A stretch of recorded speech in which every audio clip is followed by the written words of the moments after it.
Continuando aqui, gente, só a página 138, né? O anarquismo. Vamos ver rapidamente aí, só para a gente finalizar o assunto. Vamos aí, ó. Além do socialismo, no século XIX vai surgir outra teoria social importante, o anarquismo. O termo vem da palavra de origem grega anarquia, que significa sem governo, né? Embora essa palavra seja usada no senso comum para designar períodos de caos social por conta de uma ruptura na ordem política, o que os anarquistas tinham em mente era justamente uma sociedade capaz de se manter sem a necessidade do Estado. Ou seja, o que significa isso?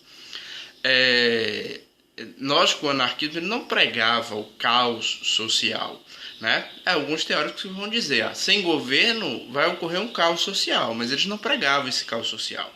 Eles pregavam uma sociedade que conseguisse se autogovernar, uma sociedade que não tivesse a necessidade de um governo para ali regulamentar, né?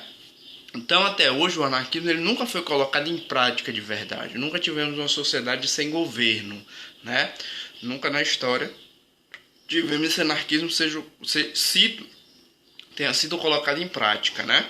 Até porque, infelizmente, com a sociedade que a gente vive, se a gente não tivesse leis e governo para nos regulamentar, com certeza viveríamos o caos social. Mas o anarquismo não prega o caos social. Eles pregam uma sociedade que consegue se autogovernar, né? Só que, infelizmente, pela situação como a gente vive, pelo egoísmo, pelo individualismo, nesse momento seria quase impossível você ter um anarquismo em prática, você ter uma sociedade sem governo, né?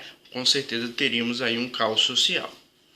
A princípio, os princípios norteadores desse movimento estavam alicerçados na livre ação do indivíduo e na rejeição de toda e qualquer autoridade, a qual acreditava-se corrompia a natureza humana.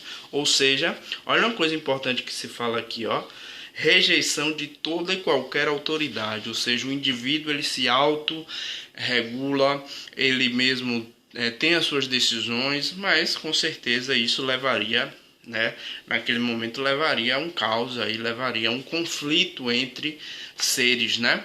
Como já dizia Thomas Hobbes, um pensador aí, dizer que o homem é lobo do homem, né?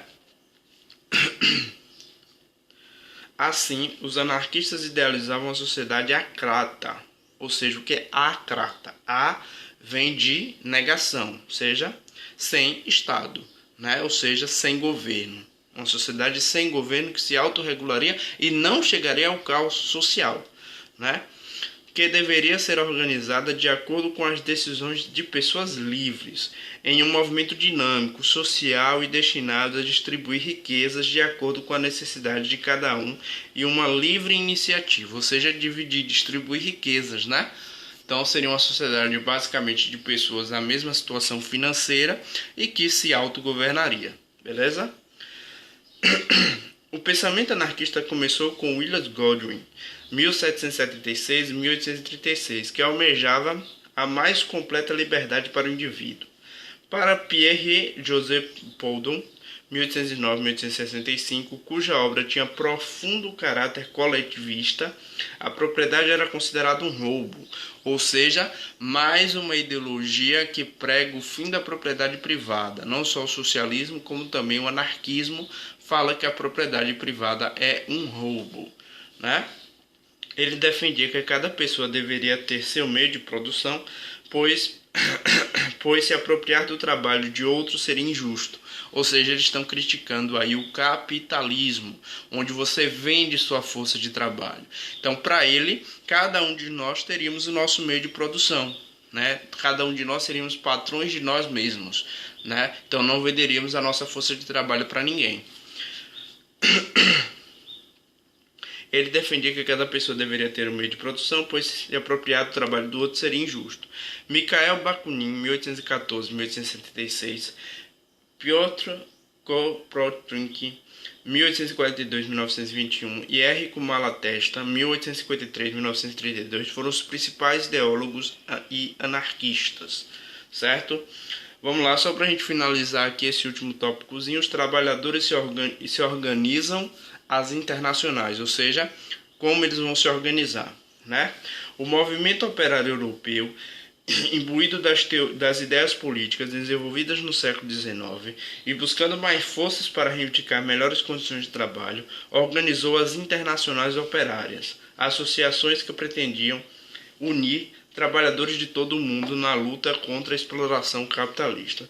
São as internacionais, né? O que são as internacionais? Você tem algumas aí, alguns exemplos aqui, né? Londres, Paris, Moscou, Paris, né? Ou seja, foram as internacionais. A ideia era o quê? Era unir todos os trabalhadores do mundo nessas ideias, né? Nessa ideologia e nessas internacionais para debater melhor a situação para todos os trabalhadores. Aconteceram, essas foram as 4 principais, né? A de Londres, 1864-1876, a de Paris, 1889-1914, a de Moscou, 1919-1943 e a de Paris, em 1938, certo? Tranquilo? Gente, finalizado aí o nosso assuntozinho, atividade para casa, página 139, a parte do sistematizar. Essas 4 questõezinhas aí do sistematizar, página 139, beleza?